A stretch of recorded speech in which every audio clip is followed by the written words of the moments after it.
Hi friends, welcome to the Scapegoat Club. My name's Jess, and in this video I'm going to talk about social anxiety after narcissistic abuse. Stay tuned and we'll talk about it.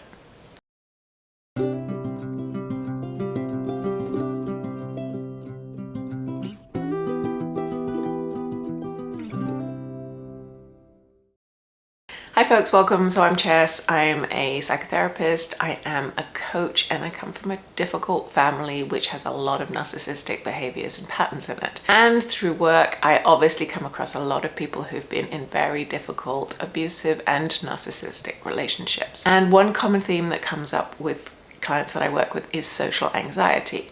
Obviously not everybody, but a lot of people talk about being anxious in social settings.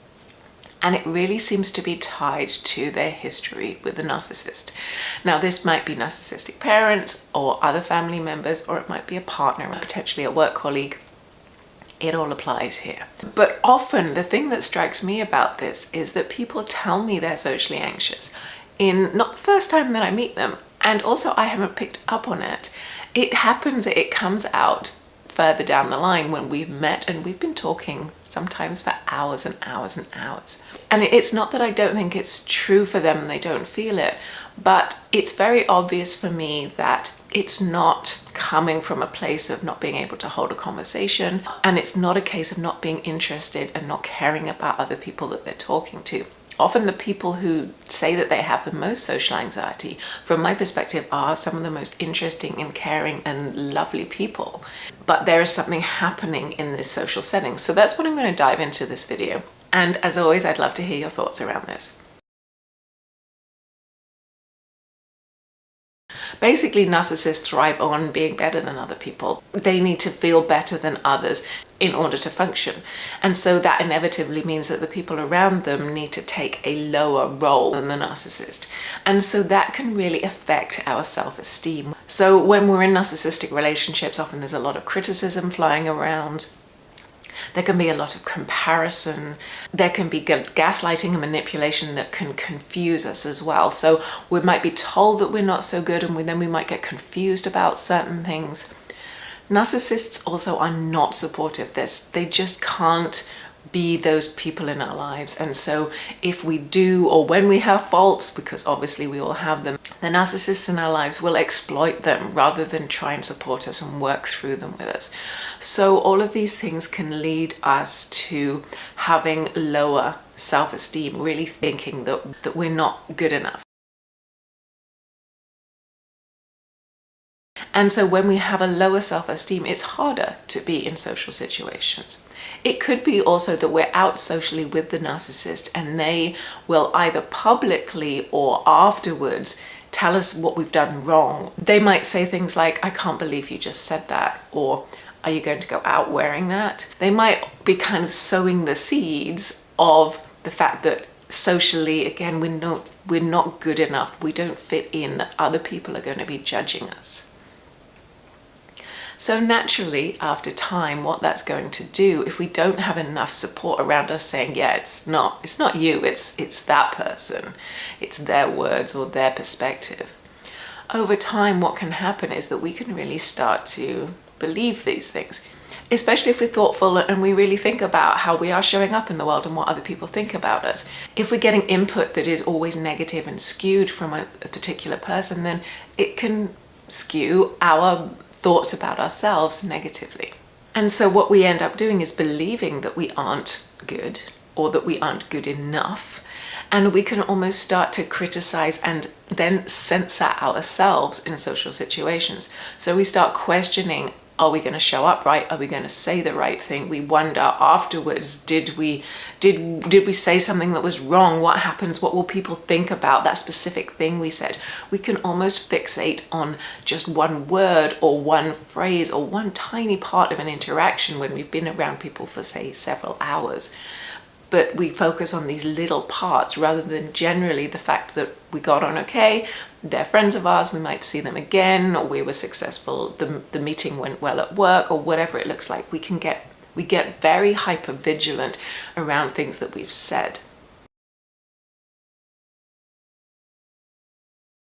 But then unfortunately what happens is this takes on almost like a role of its own. And so when we start to get nervous around other people because we are questioning ourselves and we're not super confident and we're starting to wonder, are we going to say or do the right things? What happens then is that people can pick up on the fact that we're nervous around them, or that we're not very comfortable, or that we are suddenly quiet, or that we're not forthcoming in conversations. And that can then become its own reality, where people are like, yeah, that person, they seem nice enough, but it's a bit awkward, or the conversation doesn't flow, or they're very difficult to engage. So actually, sadly, we do take on this anxiety, unfortunately. Another thing that happens with anxiety is we spend a lot more time in our heads and thinking and worrying and analyzing about what's happening.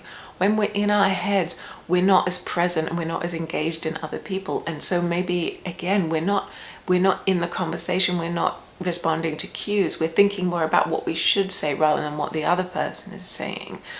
So sometimes conversationally, we can end up not being in our best place because of all these factors. And so what can we do about this? Because here's the thing, although yes, I think that we can develop social anxiety, I do think that fundamentally the thing is that it's not based on us. It's not based on that there's something wrong with us ourselves. It's based on the fact that we're in a relationship that makes it really difficult for us to be able to connect with other people. And also, I really truly believe that sometimes the reason why we're in these relationships is because we are those people who are really, really good, wonderful, warm people and very good to connect with. And so if we are really struggling though, I think the good news is that it's not that we have to relearn social cues or that we're not able to connect with other people. It's just that we've almost kind of forgotten how to, or we've been discouraged, that's better. We've been discouraged from showing up as our true selves and really connecting with people.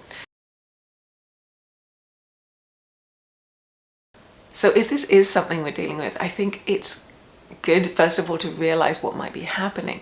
And second of all, maybe just to try and experiment and just see what happens if we do try and put aside some of those doubts and really just remember that we are able to engage with other people. We are able to connect and see interesting things in other people. And so the last thing I was just going to touch on is that I think that when we're in narcissistic relationships as well, we can really lose any interest in small talk. The problem with small talk is that, first of all, well, I don't know how many people are really interested in small talk. But it's a very superficial way of interacting with people. And that's what narcissists are, superficial. And so it makes sense that we don't want to have more superficial conversations if we're dealing with someone who's all about appearances and not about substance anyway. We've done a lot of that. We're not interested in connecting with people that way because you can't connect when it's just small talk. Also, the other thing with narcissists is that every single thing that we do or we say can potentially be turned around and used against us. We have to be very careful about even the minutest comments that we make, because they might become ammunition in the future. And so I think it's really hard for us to engage on just a chatty level where we may just say something that is just socially acceptable just to work through the moment than maybe something that we actually mean. So we might just make one of those socially acceptable comments, but for a narcissist, it will always have consequences afterwards. So if for example, we're at a party and we end up chatting or laughing with someone, then we might get accused of flirting, or we might just agree to something because it's easier to do that in a social setting, and then the narcissist will say, well, you didn't like that before, or why would you say you like that when you told me you didn't? There can be a lot of consequences for us being in small talk situations around a narcissist. So then again, it makes sense that we're not comfortable in almost kind of like frivolous conversations because we're used to watching our backs. We might have to live with being incredibly careful about every single thing that we say. So again, if this is something that you're not super comfortable with, then it doesn't necessarily mean that you have social anxiety. It might mean more that big social groups, big social settings aren't your favorite place. And so what happens if you reach out with one-on-one connections or smaller group connections? The important thing is that whatever it is that we're dealing with, we realize what the roots are, that it's not really a reflection of ourselves, and that we find ways to get around it and to build up our confidence around other people, because ultimately that's something that the narcissist doesn't want. They want us to have less confidence around other people so that we're more reliant on them. So the more that we can do to have connections with other people and to realize our own confidence, our own self-worth, and our own abilities around other people in our lives will really, really help us move forwards. Friends, I hope this was helpful, and I hope that whatever brings you here, that I wish you all the best. Please take care, and I will look forward to talking to you again really soon. Please take care, and bye for now.